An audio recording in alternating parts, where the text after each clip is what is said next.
Hello, good morning friends. গতকাল আমি দুপুরবেলা ভাত খেয়ে একটু ঘুমাচ্ছিলাম, বেশ শান্তিতে, গরম পড়েছিল, একটুখানি ঘুমাচ্ছিলাম। আচমকা দেখি এক ম্যাডাম এসে আমার ঘুমটা ভাঙালো। দেখেন ম্যাডাম আমার সাথে কি বলে, যে আমি কথা ভেরিফাই করতে চাই, ইনকেস যদি আমার কাছে আপনারা যে বললেন আমি ডকুমেন্ট সাবমিট করলাম, যদি না হয় তারপরে কি করব?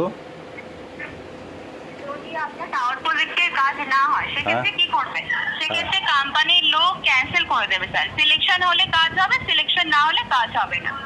আর আমাদের অফিস আছে Kolkata CR Avenue, near Girishchandra park, 7,73,, আর হেড অফিস আছে মুম্বাই গুরগাঁও। বুঝতে পেরেছেন?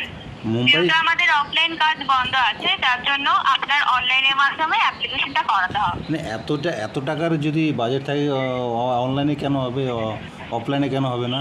না না, অফলাইনে দেখুন কোম্পানির যেটা রুলস আছে সেটাই আপনাকে বললাম স্যার। এবার আপনার মনে হয় যদি আপনি বিশ্বাস করে কাজ করেন সেক্ষেত্রে করাতে পারবেন। যদি মনে হয় না যে এখানে আমি কাজ করাতে পারবো না, সেক্ষেত্রে কাজ করানোর কোনো দরকার নেই স্যার। কোম্পানির রুলসের বাইরে কোনো রকম কাজ করতে পারবে না। আচ্ছা আচ্ছা, ঠিক আছে। আমি আরেকটা কথা জিজ্ঞেস করতে চাই। আমার বাড়ির থেকে মোটামুটি 200 মিটার 300 মিটারের পরে একটা টাওয়ার আছে। আচ্ছা, হাইটটা বলুন। হাইট প্রায় তো অনেকটা হাইট, আমি তো মাপিনি।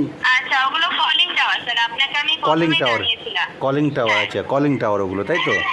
কলিং টাওয়ারের ক্ষেত্রে দেখবেন বাড়িতে প্রথমে লোক যাওয়া হয়, গিয়ে মাটি ল্যাবে নিয়ে এসে পরীক্ষা নিরীক্ষা করাবে।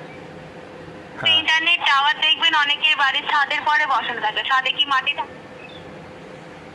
হ্যাঁ, ঠিক আছে। সাড়ে তোর মাটি ওটা থাকে না? আপনার এরিয়ার ফ্রিকোয়েন্সি লেভেল অনুযায়ী, এটাকে আমরা আবহাওয়া বলে থাকি। খালি চোখে যেহেতু পর্যবেক্ষণ করা সম্ভব নয়, হ্যাঁ মানে মেশিন দ্বারা আপনার এরিয়ার ফ্রিকোয়েন্সি লেভেলগুলোকে চেক করবে। Area frequency level, radio frequency level, Airtel use আর এয়ারটেল পপুলেশন, এরকম পাঁচটা চেক করবে। আর তারপরে যে আপনি যে টাকার মাইনার কথা বললেন না, যেই টাকা দেবে, কিন্তু আমার যে ওরা যে বসিয়েছে তাতে তো এত টাকা মাইনার দেয় না, শুধু মাস গেলে একটা টাকা ঢুকে যে এত টাকা মাইনার। দেওয়া হয় না স্যার। কলিং টাওয়ারের ক্ষেত্রে আপনার মাস গেলে 4800 টাকা ভাড়া দেওয়া হয়, এবং বছরে একটা সিকিউরিটি মানি দেওয়া হয় 5 থেকে 6 টাকা বা তারও কম। এবার কোম্পানি 5G ইন্টারনেট টাওয়ার বসাচ্ছে। এবার কোম্পানি যদি প্রফিট না থাকতো স্যার, সেক্ষেত্রে আপনাকে কি টাকাগুলো দিতে পারতো? না, সে তো ওখানে প্রফিট না। করবে বলে আপনাকে এত টাকা দেওয়া হচ্ছে। হ্যাঁ, সে তো বটেই, এতগুলো টাকা দেবে। তারপরেও আমার যে দেখেন, এখন যেটা সত্যি কথা বলছি, এখন তো ইফ ইউ ডোন্ট মাইন্ড, যেটা সত্যি কথা দেখেন, এখন যেরকম আপনি যেরকম কল করেছেন, প্রচুর কল আসে এরকম, তো অনেক লোকের কাছে আছে ফরওয়ার্ড। না, আসেনি আমার কাছে, আমি